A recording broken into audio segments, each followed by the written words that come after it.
Philadelphia community is mourning the loss of a young man, a victim of domestic violence, according to his family. And now they want to help others who find themselves in a similar situation. Our Shawnette Wilson has their story. A well-known Philadelphia family is grieving the loss of their 20-year-old loved one. They are using what happened to him to reach out to men who are suffering in silence as victims of domestic violence. I really don't know what to feel because I still feel like Charles is going to walk through that door. Thomas Blackwell says it is surreal, the loss of his 20-year-old son, Charles Blackwell. He's that void that is going to be very hard to fill moving forward.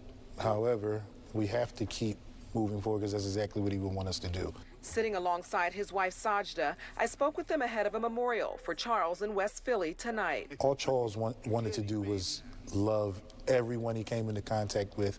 He wanted to uplift them, motivate them.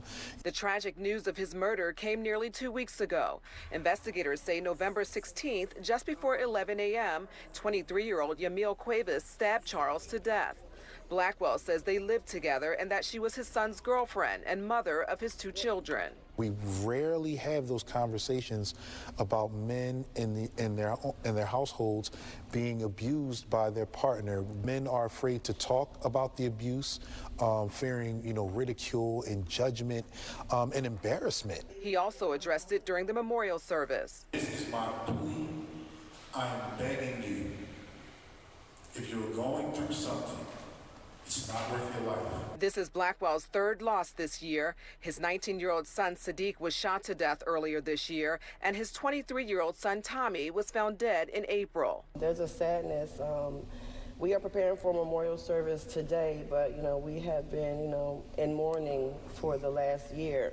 Blackwell, who is a state Democratic committee person and activist, says his son Charles wanted to be an artist, but his life was on a road to much more than that. I, grew up in a family of service, and, it comes natural to some kids. And for Charles, it was just natural. He was a natural-born leader, one stolen from this earth far too soon. In West Philly, Shawnette Wilson, Fox 29 News.